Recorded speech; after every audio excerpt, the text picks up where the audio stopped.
ఇటీవల కాలంలో social media ఆవిర్భావం అనంతరం సినిమాలతో సమానంగా జానపద గేయాలు జన సమ్మోహనంగా మారాయి. గతంలో సినిమాల్లో వేషం కోసం వెంపర్లాడి నిరాశపడిన సందర్భాలు కోకొలలు. అయితే ఇప్పుడు సోషల్ మీడియా విజృంభణతో ఆ అవసరం లేకుండా పోయింది. టాలెంట్ ఉంటే చాలు. ఇప్పుడు సోషల్ మీడియా అనేది బ్రహ్మాండమైన వేదికరణంలో సందేహం లేదు. ఎంతో మంది కళాకారులు యువత సినిమా మెట్లు ఎక్కకుండానే నేరుగా సోషల్ మీడియాలో ఎంట్రీ ఇస్తున్నారు. పాటలు పాడుతున్నారు, రచయితలుగా మారుతున్నారు, దర్శకత్వ బాధ్యతలు సైతం నిర్వహిస్తూ ఉండడం విశేషం.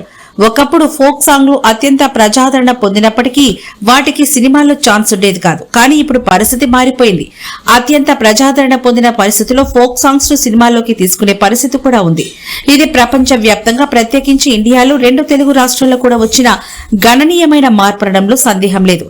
సినిమా గడప ఎక్కకుండానే తమ టాలెంట్ నుంచి సోషల్ మీడియా వేదిక ద్వారా నిరూపించుకుని జీవితంలో కళాకారులు సెటిల్ అయిపోతున్నారు. ఇటీవల రాను, బొంబాయి, తాటి బెల్లం, పోదాం పోయే, మంచిర్యాలకు మరియు వందల కొద్ది అనేకమైన పాటలు సమాజాన్ని మరియు సోషల్ మీడియాను షేక్ చేస్తున్నాయి.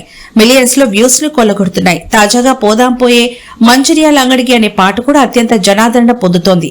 ఈ పాటకు సింగర్లుగా బొడ్డుపల్లి మధు మరియు ప్రభా వ్యవహరించారు.